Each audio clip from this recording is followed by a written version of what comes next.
This week's episode of The Totally Rad Show is brought to you by Click It or Ticket 2010. Squarespace. And Netflix. On this week's TRS, we're talking about MacGruber, MacGyver, a documentary about Comic-Con, and in video games, Red Dead Redemption. Three rad bros leave behind their woes to go where no one knows about their rad shows. They are no G.I. Joes, just three amigos that put down their foes like gunslinging pros. But as tension grows, they dodge bows and arrows. Like Neo, they froze bullets and threw blows. But reviews they still owe, so back home they go. And with a final, whoa, it's the Totally Rad Show! Totally Rad Show, Totally Rad, Totally Rad Show, Totally Rad, Totally Rad Show, Totally Rad, Totally Rad Show, Totally Rad Show! Hello, everybody, and welcome to The Totally Rad Show, episode number 166. I'm Alex Albright. I'm Jeff Canada. I'm Dan, looking and smiling at the camera, Trachtenberg. The Totally Rad Show is a weekly dose of all things rad. We go into the linen closet, pull out some toothpaste, toothpicks, dental floss, buttons, and put together the raddest television show you've ever seen. MacGruber. We got great stuff. Intro. Great intro. Ben Watts hooked us up with a perfectly timed. Yeah, we're reviewing Red Dead Redemption, so it's a good little Western thing. And the background is straight out of the 80s, in my opinion. Love it. Robin down. Gergetta from Sweden. I hope I pronounced that last name right. 99% chance I did not. You probably did the last name right, but it's not Robin, it's Robin. Yeah. I mean, we all wanted 8-bit, 16-bit us for our, our throwback episode. We were trying to find, and this amazing, incredible, beautiful. Amazing. Ties into the email question that we're gonna have. It does tie in. It's actually a snail mail question. It's gonna be fun. All right, let's get into it. Here we go. Do it. Game break. Are there like rules? Well, if I pull it, What is it? Is it like? That's an FU. That's slapping your face. When you do the opposite hand, that's easy. I can do that all day. You turn. Hand turn. What is it? Wait. oh, nice. Wait, what is the? Do I have a point? Or what, I don't know. How does this work? I'm judging, and I think Dan wins. Already? Well, How come I was kicking your ass inside and all of a sudden you're good? You weren't. I wasn't even. he was saving it. I was just holding your hand inside. Oh, that was a miss. No, that was a miss. My pinky touched. Who wins? Game break.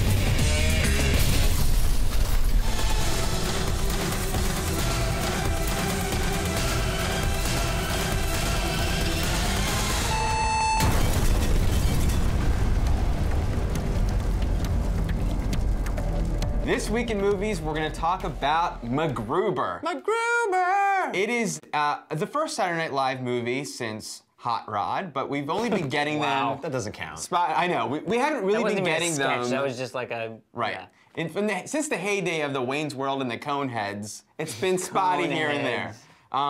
But MacGruber comes from the sketch on Saturday Night Live and is made by Will Forte, who's the star, MacGruber, and John Solomon, who's a writer from Saturday Night Live, and Jorma Taccone, also a writer from Saturday Night Live, and one of the one-third of the Lonely Island crew.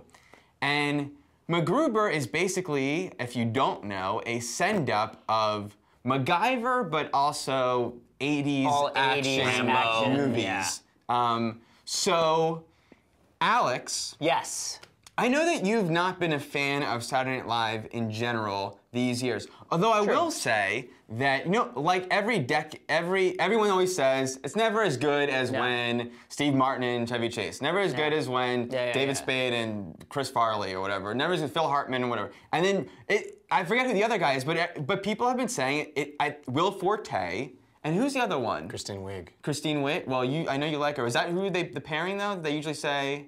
Well, for me, those are the two standouts in this cast. Man, I actually really dig this cast a lot. Okay. Well, yeah. But it seems like Will Forte is certainly one of the standouts from this past 5 years or decade of Saturday Night Live. So here's his movie, his Saturday Night Live movie, Alex. Yes. So I was saying you're not a big fan of Saturday Night Live, but I think you are into those MacGruber sketches. You know, the funny thing is, I was never really all that into the MacGruber sketches. Yeah. I mean, they were okay, but they didn't like, it wasn't like I was like, oh, another MacGruber. I mean, it wasn't like the ambiguously gay duo, where it's like every time it comes on Saturday Night Live, you're like, this is gonna be amazing. If there's anybody watching that doesn't know about these MacGruber sketches, they're not the average Saturday Night Live sketch.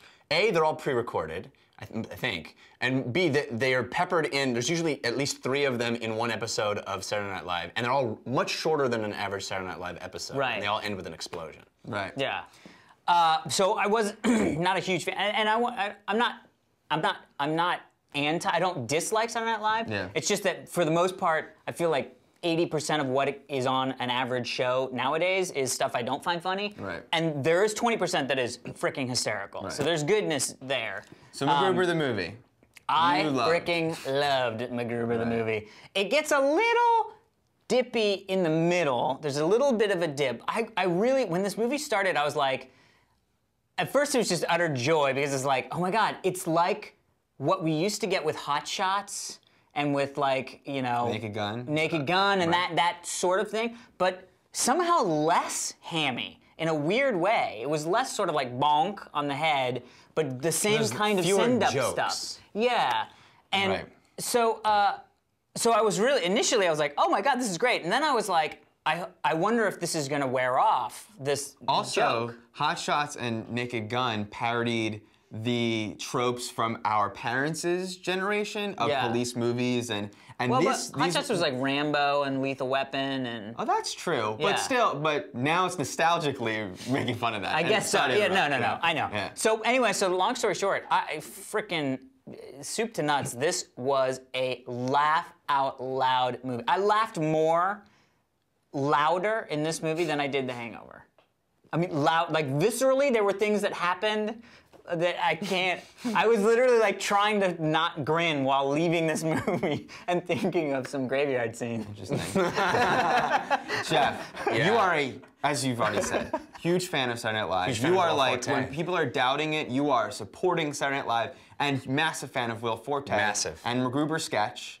Does the movie live up to that hype from this guy and the hype that you must have built up for yourself? It's very funny. It's a very funny movie. And some of the movies that I cherish the most from the sort of high school years of my comedy enjoying life are Austin Powers and Ace Ventura. Now, those are movies that may not hold up well, but I have a deep love of them in my heart because they made me laugh, and this is completely in that wheelhouse. It's a ridiculous character that is over the top, but damn, there's some funny moments. I mean, there was one particular moment where I was having a hard time breathing. I've never seen a person laugh.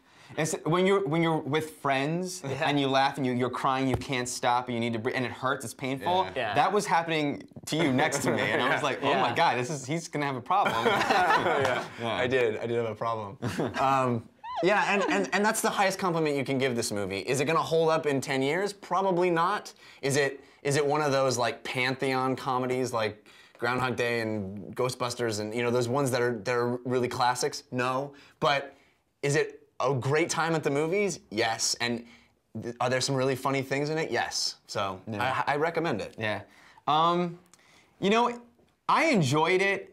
It's not really, oddly enough, it's not totally my cup of tea. There's a lot of very startlingly vulgar humor that I liked. I thought was funny, but it didn't make me laugh. And I like that a lot less than the send-up of 80s action movies. And which there was less jokes of that nature. There was more of the vulgar jokes, and I wanted more of the 80s jokes. But I will say, the filmmaking is pretty great, and especially the opening sequence. Which has no jokes in it at all. None. I didn't want it to go. I was like, don't start the jokes. This is cool. And the cinematography that is it's like got the smoky, fogged out frames from the 80s action movies, like those of Tony Scott, but with a more modern aesthetic. I really loved the cinematography in this movie. It could have been a straight up action film looking the way it did. So I didn't love it. I definitely didn't love it as much as you guys, and But it is funny, and the audience seemed to really love it. So Yeah. I think structurally it's pretty clever how they basically have an hour and 20 minutes leading up to the MacGruber sketch. the 30-second MacGruber I almost sketch. didn't want you to say that, but yeah. Oh, 'cause I spoiled it it. is cool how they incorporate the MacGruber sketch from the show Yeah. into the movie. Yeah. But there you have it. So now, actually, I want to bring up, there was news this week about making a straight-up adaptation of the MacGyver TV show. They got a writer attached. You mean sort of what they're doing with A-Team? Exactly. Yeah. Having seen MacGruber, what do you guys think? Could that play? Well, I think the concept of a guy who gets out of situations using his ingenuity rather than violence Sherlock Holmes of the 80s. is awesome. It's an awesome concept, and that concept has legs, for sure. Yeah. Where this property is a little different, I think, than some, is that The MacGyver property. is that MacGyver is Richard Dean Anderson. Yeah. You know? Yeah. Well, how's that different? It's not like Bond. You might be right, but Well, how's but that then different? again, B.A. It's not- Baracus, that's Not one of the... really. I think those because it's a team and those are characters. And, you know, it's not like Knight Rider. It's not. I don't know. It really feels like There must be something to disprove that. I hear what you're saying completely. Yeah. But I feel Yeah. like there's probably an example that's like, that in our forums people are saying, or Yeah. whatever. I think it could potentially be very cool as long as it's not wink, wink, nudge, nudge. I think Yeah, that, if they don't do the like Starsky and Hutch it Yeah. or Dukes of Hazzard it, Right. they actually do, and what like might Mission possibly- Impossible it. Exactly, like Mission Impossible. Yeah, I think that the key is it doesn't look like Richard Dean Anderson. He's not wearing any of this. Yeah. He doesn't have a they mullet, he wouldn't. doesn't- Right. I mean, clearly they wouldn't. But Well, like, it has to. I'm sorry, clearly they wouldn't? Yeah. Right, because I mean you. No, Yeah. that's not, that statement Well, doesn't work.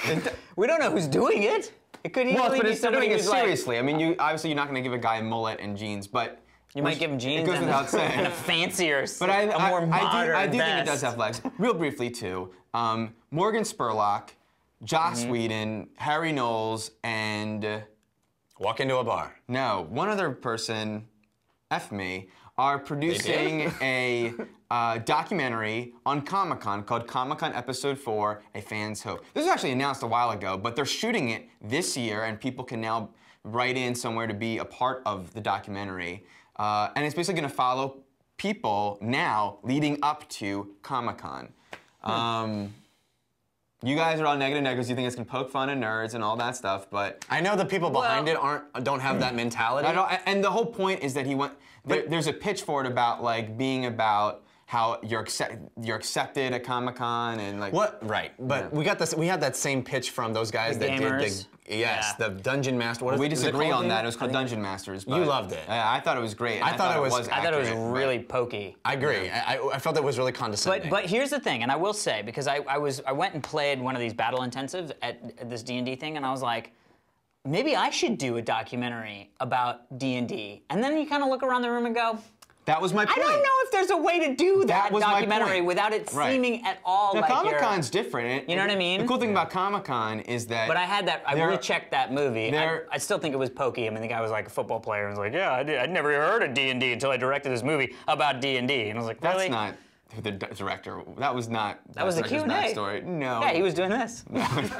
I think this could be great, and I mean, I'm less interested in it because we attend Comic-Con every year. Right. But there's a lot of people that don't, and it could be King of. Con? That's actually Whoa! amazing. What just happened? You know what? Amazing. Leave it at that. Nice. Game break.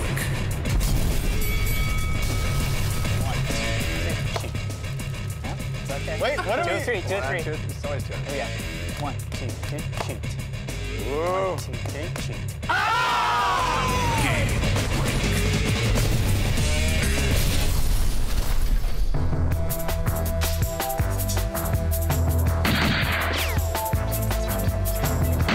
Reload.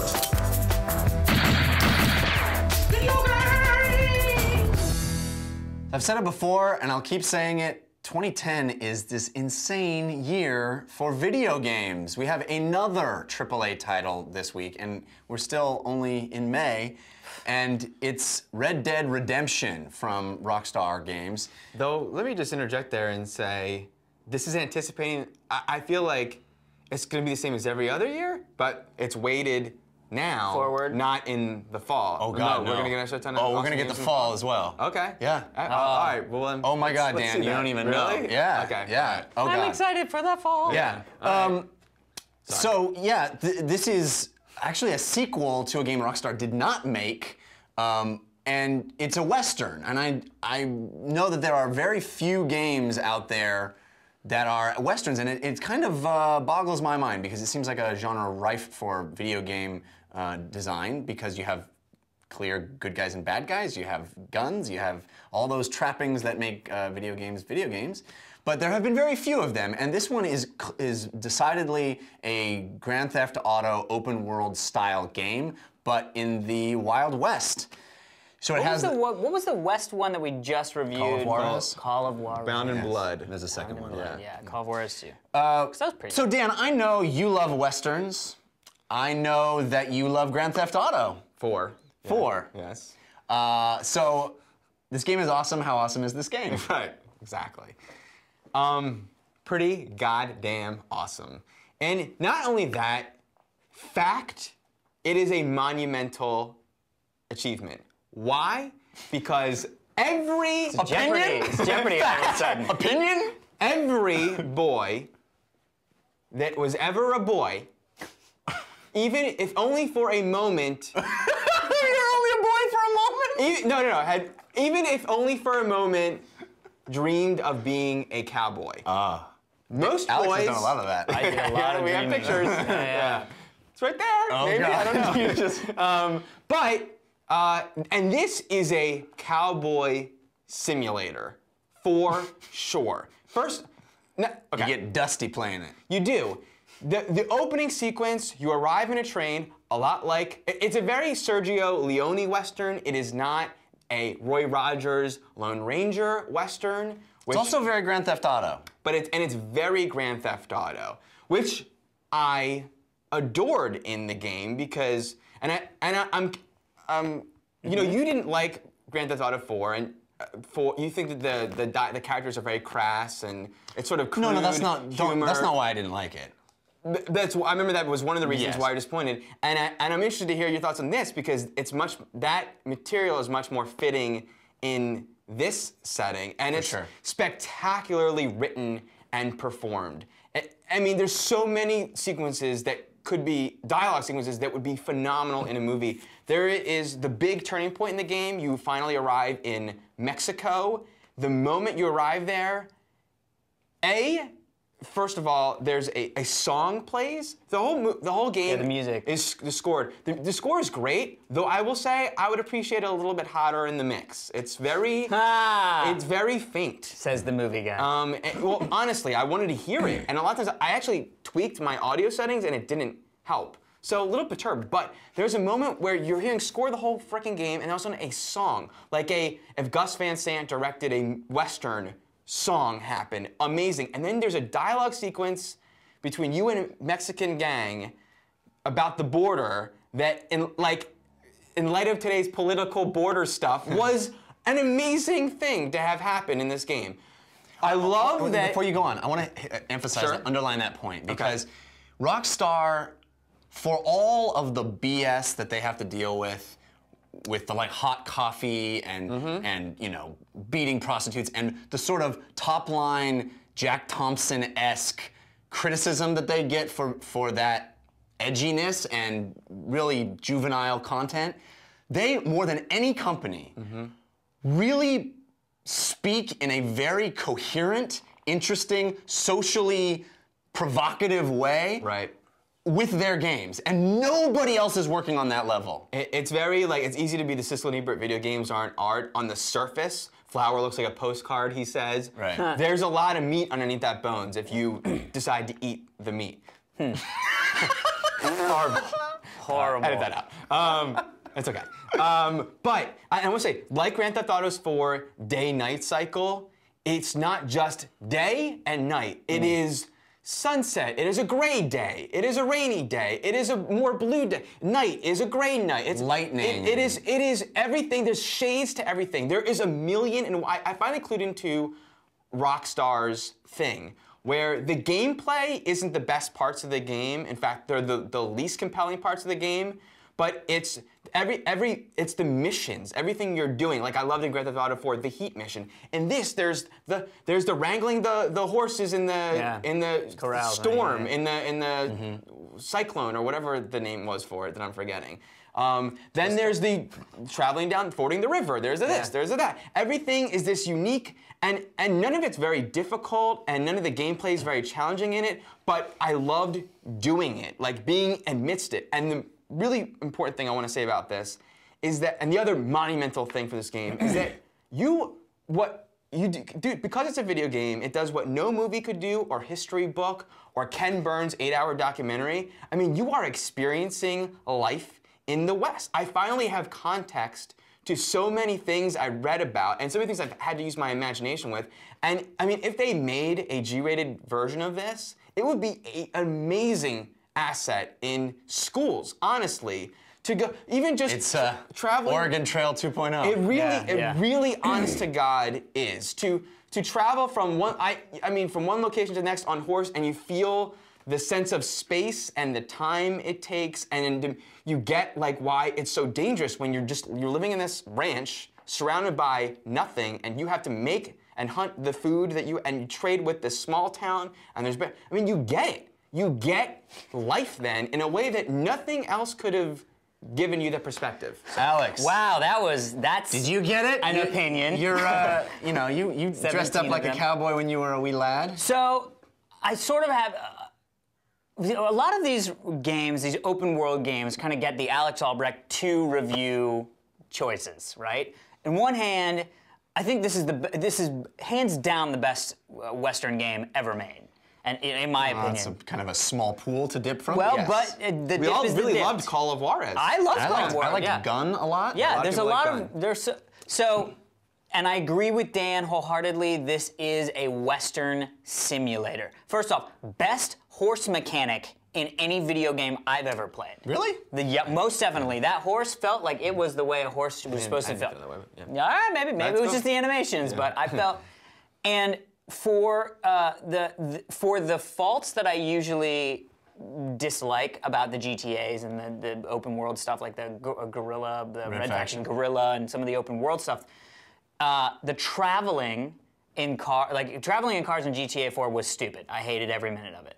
Riding my horse through the prairies is satisfying. In and of itself, that's satisfying. Well, they do a few things that are really smart. One of them is anytime you need to kind of pack up and follow someone, you can just hold the button down. And you travel at the same speed. Your horse knows to kind of be a pack animal and follow, and which is really useful and very smart. Yeah, and there were also a couple things when you're driving the stagecoaches and you switch to the shooting. Yes. The stagecoach kind of stays on the path. I mean, you need to babysit it a bit, but it stays on the path enough that you're like, okay, at least I'm still going in the direction I need to go, because that's hard to shoot and drive at the same time.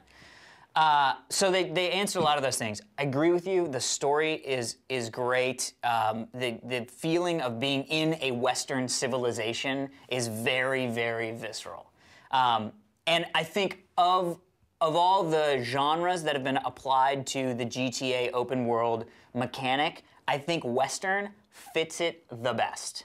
Because for me, I felt like this makes sense that I'm going over to see the doctor, or I'm going down to the gym, going to the gun store, buy myself some gun. It just made sense. Like people coming up to my horse and be like, whatever, something happened, I need to go to a castle or whatever. Not castle, but you guys got the downloadable content, right? I got it early. Anyway, so all of that stuff is great, and it does. And at the end of the day, there's still that frustration that I have with these open world games, which is I want to see the story. I want to play the story. Well, the sheriff's not in his town yet, or the sheriff's not at home yet, so I gotta go do other things. And I get it, and it did make me feel like I was the helpful cowboy, and so that's why I think it applied better for me here. That in the GTA, I was like, I think I gotta call somebody, or I'm waiting for a phone text, or what am I doing right now? And that's the frustration I have with these open world games, is that what am I doing right now? I'm here to do something. I don't know what it is, because I have 7,000 options. In this game, it fit better. In this game, I'm confused only because of I wouldn't be confused. I think it's a very accurate description, and I get that sentiment. But for a guy who loves MMOs the way you do, I'm That's a confused by different. that. That's a Because different there's- beast. Those are quest hubs. You go to the quest hub and you do all these quests, and then it says go to this quest hub, and you go. Right. And yes, you could say that every city is a quest hub, quote unquote, but in most MMOs there's sort of a through line, but the through line isn't the thing. And I feel like in these games, the through line, it is the thing. I want to see the cutscene with the story. I want to know more about this progressive story that I'm trying to get through, and I want to see because I want to experience it. Whereas in MMO, it's not about, at least until Star Wars Old Republic, so far it hasn't been really about the story, in my opinion. So Yeah. it's a great, great game. Even if you don't like that genre much, there's a fun-ass game in here for you. Yeah, as you said, I didn't like GTA 4. I found it extremely frustrating, and a lot of the things that Rockstar seems to cling on to with their and games. just real quick, I did want to say the shooting mechanic is horrible. I disagree. It's like pull auto target. I'm like, well, you then can turn I that don't- off if you choose. I guess so, but then when it's off, it's just this little bead that I'm trying to follow around. I think that they improved every aspect of the GTA 4 formula. I didn't play Ballad of Gay Tony, but I know a lot of the things that are in this game were already there in that. But just the addition of mid-mission checkpoints, that is a huge deal for me. Already makes the game a lot less Actually, frustrating. beyond that, it's a great checkpoint system for games in general. I mean, Yeah. they're very frequent. They are frequent. Yeah, They're I know. way All right, they're frequent. I said a lot of words today. Well, it's especially helpful when you're hunting putty tats and choosing wabbits, Which you can do. which you can all do. those things you can do. Yes. Yeah. You were right. The performances, I don't know why every game company can't get the Marshall character, Yeah. awesome.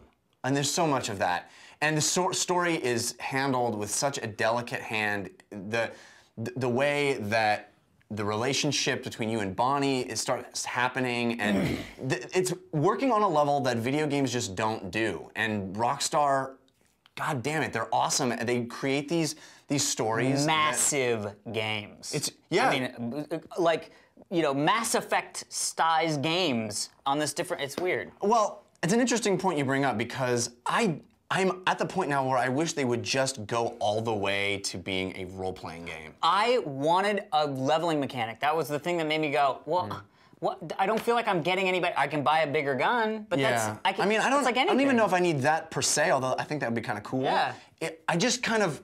I don't want to walk up to a glowing X in the sky and start this thing that I'm locked into. I want to. There's a great stuff where they allow some of the side missions to be. You pick them up and you can work on them as you go. Yeah. I wish the whole game was more like that. And what's great about these open world games is, like, I had this, like, a lot of moments just sort of happen organically that you couldn't script. Right. And they happened to you, and then you had this amazing experience. That's For instance, not really in the game. Well, it's You that mean, not emergent. like- It's that emergent Yeah, gameplay. it wasn't scripted for you, right. the player, but Dan had the they sort of scripted a general, like, Yeah. hopefully this kind of thing happens where someone's getting, like, raped, like, far away. Had to go there. And, well, I mean, they just- and the guy's saying, hey, help, someone, whatever. Someone help. Oh, they just jack off? Jack out? Or you could say it out loud. If you're a new listener, we're calling back to a much older Yeah, watch episode 4. On YouTube, Google rape jack off on YouTube. No, don't do that on Never YouTube. do that. But you'll know. Oh, man. Surrogates, the surrogates. Okay. God. So we're talking about robots and machines. No, okay. go. So anyway, something bad is happening. Someone's calling for help. I'm doing something like, oh crap, let me go help. Whistle for my. I can't do that. Whistle for my horse. Do that, like, stick my fingers in and whistle. I can never do that my whole life. Call for the horse. I start running towards this person. I'm not gonna make it. My horse is coming up. As it's coming up and I'm running, I hit the button and I jump on as I'm running. I select my lasso and I like, it's all like this sweet, amazing little movie moment Yeah. that just happened organically to me. Amazing. I gotta bring up something though. I'm still. I think they improved the combat system a lot. I'm still frustrated by this incessant need to have clunky controls in their Yeah. games. Why do I need to hold a button down to run? Yeah. I have an analog stick. I should be able to push it all the way forward, and my guy runs. If I Yeah. want to push it halfway forward, my guy will walk. That Yeah. makes sense. It's in all these other games. That was my run. issue with the horse riding. Yeah, pushing. Or even just holding it actually was painful. It's annoying. Yeah, Why? I don't know why that was. That was very weird. Yes. I agree. But these are relatively minor. I know, but there's a lot. But for a game this quality, Yeah. that's the nitpicking.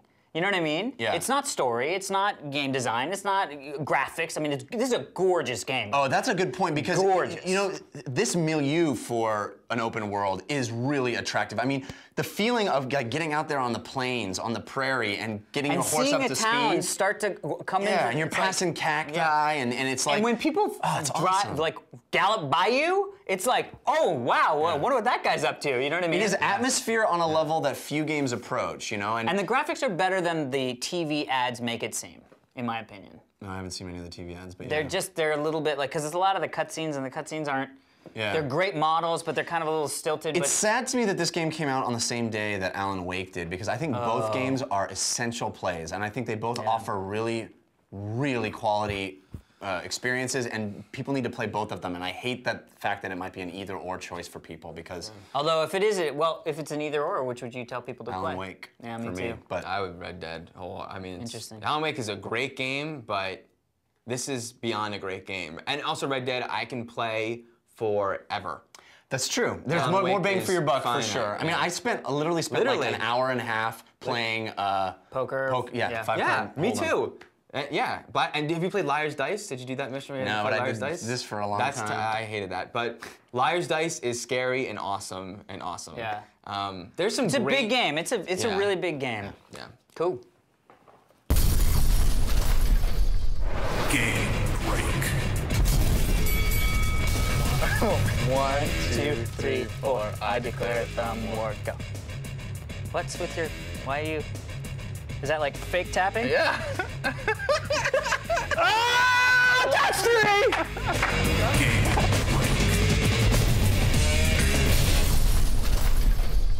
All right, everybody, before we say a fond farewell, we do want to thank our sponsors, lovely sponsors, Ticket or Click It 2010. Click It or Ticket 2010. Did I say Ticket or Click It? I always do that. Click it or ticket. The whole point is you click your seatbelt locked or you're going to get a ticket. Right. Nobody wants to get a ticket. Nobody. Not only that, the numbers are staggering. The bottom line is basically all of these numbers point to one thing. You are worlds safer driving in a car with a seatbelt. That's all those numbers mean. I mean, and they're ridiculously large numbers. And maybe it's more effective to say not that your world's safer. You're way more at risk of dying. Death.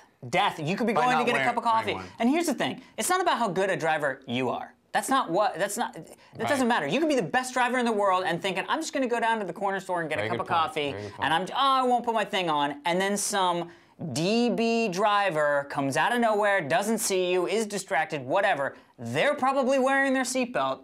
They're going to hit you, and that's it. That's it. And it just boggles my mind. This, there, or you never get to go to get a cup of coffee ever again because you die.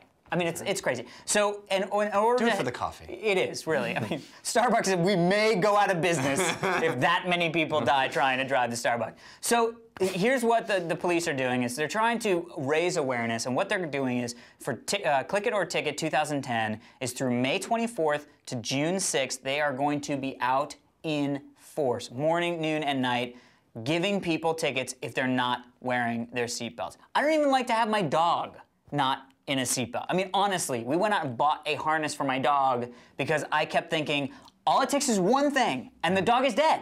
And that dog will never get to have coffee again. It's true. Thankfully, Starbucks came out with the new pet formula of dog coffee, which is great because now she has a lot more energy. Because dogs need more energy. Sit. I will never again. Yeah, what? I don't even know what you're talking about. I need a latte. Anyway. Squirrel. Squirrel. Dude, that was best dog in a movie, possibly is up. Well. I Am Legend was pretty good too. Anyway, now I'm doing a Netflix sponsorship. What am I doing? So anyway, do yourself a favor. Do all of your loved ones a favor. Please buckle your seatbelt, and that is endorsed by the TRS group. For sure it is. Awesome. 100%. Excellent work. Thank you. Yeah. Jeffrey. Yes, indeed. I get to tell you about Squarespace. Do you have a website? Do you have an idea for a website? Do you have thoughts and blogs that you'd like to give to people? I'm gonna give you a blog. I have this great blog, but I can't tell you about it. I have to blog about it. That's right. Squarespace is your place to go. You want to start a business, you want to get something on the web, that is the place. We all use it, we all love it. I've never been more honest in saying Squarespace is awesome. And the thing that's cool about it is it's easy. You can get web hosting space there, and well, that's weird how my voice just cut out for a second. That was really odd. How it just got silent oddly. Yeah. You can get web hosting. What you see is what you get. Web design, which is super handy and awesome to use, and it's inexpensive. Especially if you use our promo code, you'll get 10% off the lifetime of your deal, of your order. My trains. A lot of words. A lot of words have been said this episode. A lot of words. I'm still on the people need to not die from clicking YouTube. That's no, good. but seriously, it is the place to go and use our promo code TRS when you check out, and you'll get 10% off your order. I'm still on the people need to not die from. Anyway, enough of those jokes. Seriously, Squarespace. All right, Netflix is of course still sponsoring our show, and I did not realize that they have 12 million subscribers. Wow. Of which I'm one. Of which we are all one, and We're all chances three. are you don't need to listen to what I'm saying because you're probably one, but if you're one of the last holdouts, Netflix is an online subscription-based movie and TV show rental service where you can stream things instantly to your PC, Xbox, PS3, Wii, iPad, or you can get movies in the mail sent to you in one business day, no DVD, late Blu-rays. fees, all that stuff. I highly recommend, in light of Red Dead Redemption, two of the greatest westerns, Good, the Bad, the Ugly, and Once Upon a Time in the West, if you've never seen them. I also highly recommend Open Range. Look at you. little But Kevin pulling Costner that action. pulling that out. Great western, great modern western. Good, Bad, and the Ugly, by the way, have to underline. I do a lot of underlining today because I luckily was the one who told Dan about that movie. Yes, yes. And it was on my list of shame for years, and it's weird. I love Western. I love Sergio Leone for some reason, and it took Jeff telling me to see it. Amazing. Yes. Where would they go to join this? www.netflix.com/TRS, and you get a free trial. Correct, Amundo. Also, big news, you have to check out Penn from Penn and Teller is now on Revision 3. He's awesome. He's going to be doing a show called Penn Says? Penn Point. That's what Penn it used. Point. His old show, which I loved, Penn Says was his called old Penn show. Says? And I think it's very similar. I mean, he's Yeah. such an opinionated, interesting guy. Dude, when I love their Showtime show, I mean, Yeah. it's crazy. So Penn Point is now going to be on 4 days a week. Go to revision3.com/PennPoint every day except Friday, well, on the weekends. I mean, the guy's got to relax. You know what I mean? He's got a show. Business days. Yeah. Also, we did want to make a point. Snoop Mikey. Penn Point. Snoop Mikey has what we had to shoot last week on a Wednesday because Snoop Mikey goes to this camp and helps kids who have lost one of their parents. And is it just one of their parents or any There's no significant minimum loss? requirement. Well, I didn't know. That's nice of Well, I you, just though. thought maybe it was like Very for people good. who like. So Anyway, what's it called? Camp Comfort. Camp Comfort. Zone. Comfort zone. Comfort Zone Camp. We're terrible. We're terrible.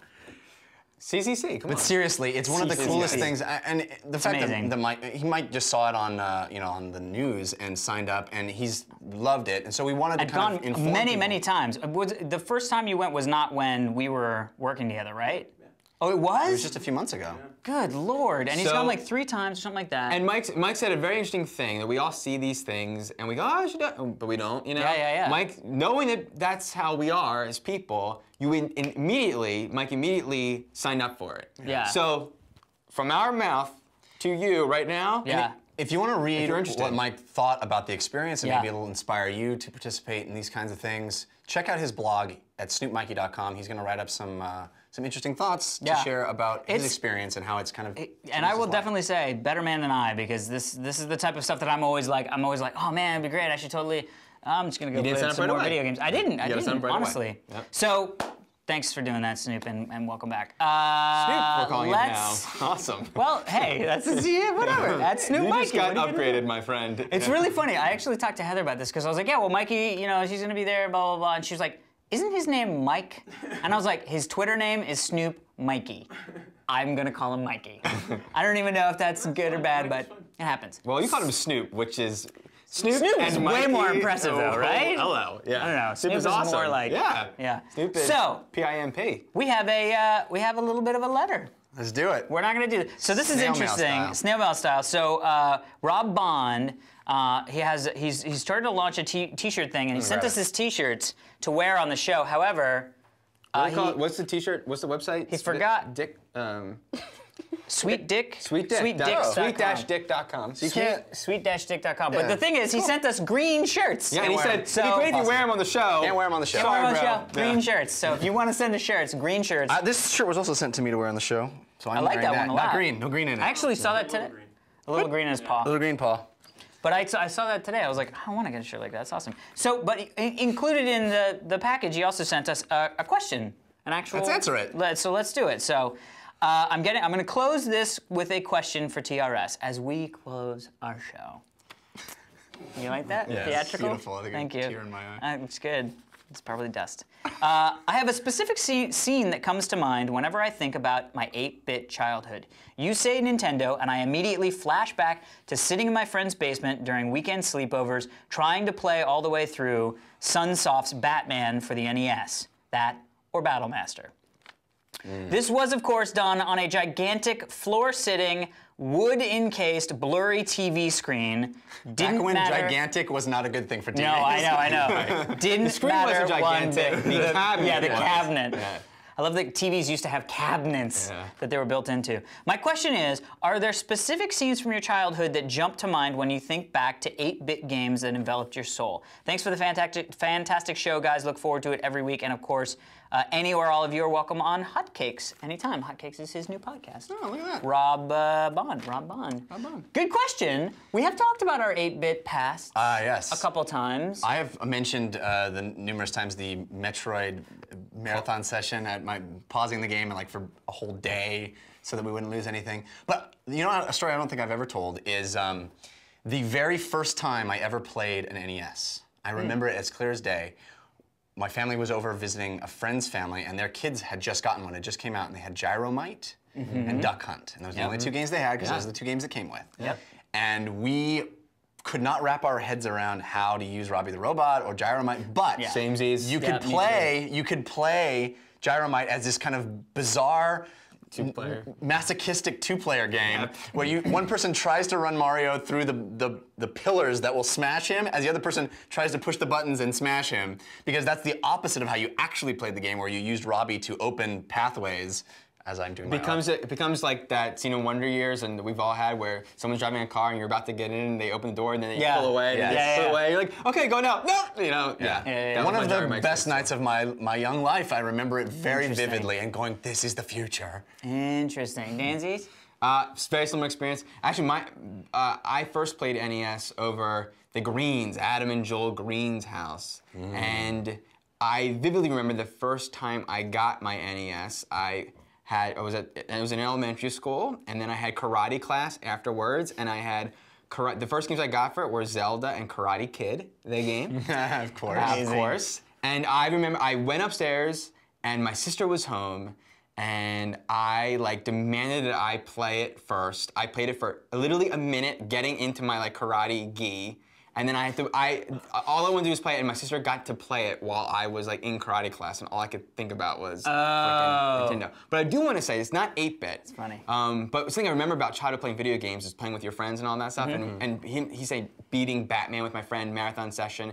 I remember my friend Adam and I would rent games, and remember for the Genesis, we would try and beat them that weekend. Right. And I vividly remember, we loved playing games, like Beavis and Butthead you had to spam a button, to do spamming B or whatever. And we had this whole we MacGyvered a MacGruber. we MacGyvered this whole with pillows and a book and leaning on it so we could jump whatever to spam that button. I love that we had that experience. The Rube Goldberg-ness of the Beavis and Butthead game. To beat a game. I have two memories, very specific memories. One was, for a very long time, I was always on the wrong side of the dueling console wars. Right. I was the one that had the Sega Master System. All of my friends had the Nintendo Entertainment System. I was the one that bought the Genesis, and all of my friends had the Super Nintendo. And then I was the one that bought the Dreamcast. Sounds like you're a Sega loyalist. I was, actually. Yeah, From the actually. get-go, I was like, Sonic is my boy. You know That's what where I all mean? the Wii hate comes from. Yeah. That's why we always talk about GoldenEye. Yeah, I never played GoldenEye, never played Star Fox, never played Zelda, Mario Ocarina 64. of Time. That's Zelda. why, because all of those games were on the system. Now, I did end up bridging the gaps at times. I did have a Sega, a Super Nintendo at the end of its lifespan. I had a Nintendo Entertainment System at the end of the Sega Master System's lifespan. You know what I mean? So I did have them and dabbled, but one really visceral thing I remember was I had the Sega Master System and I got the ability to get a new game, which did not happen very often in my household. Got the ability to get it was like new game acquired. You get a new game when you birthdays, totally. Christmas, That's it, you leveled Hanukkah, up, right. whatever. So I went to the store, Toys R Us, and I was like, I'm gonna buy the best game that there possibly is, and I found a game called Alex Kidd. Yeah. Because you're the Alex kid. And I bought it. KIDD. And not only was it the most amazing game ever because the guy's name was Alex and everybody was like, Alex. But it has Rochambeau. It has rock, paper, scissor game mechanic in that game. This is like the game that was designed for me, by me, title me. So that Awesome. I remember getting home and putting in I think it was actually one of the slide credit card thing. Yeah, but it was like microfiche or something. It was very weird. But anyway, Awesome. I think 8-bit. I think of Alex Kidd and the Miracle Land or something like that. Anyway, thank you so much, Rob, for sending in the package, as it were. If you'd like to have your email read on the show, or you'd like to send in a background, or send in intro lyrics, you can do so. There's one stop for all of that. You can do so, fans@totallyradshow.com. And also, if you go to totallyradshow.com, under the Contact Us, I think it is, it actually has our post office box. So if you want to send us some stuff, feel free to do so. It's all there on the site. Yes. All of that. Well said. Thank you. I guess that was... jinx.com/TRS to get cool TRS shirts. It's always a good idea. Thanks, Robin, again for the background. Very, very cool. Ben Watts for those intro lyrics, and We'll see you next week. Okay, quiet, please. Let's get serious, guys. Quiet, please. And this week on this week's TRS, we're talking about. We're talking about... Check, Dan's mic. Is it, how are we coming in? Good and hot? All right. Nice. Good and hot. Good and hot. Here we go. You guys ready?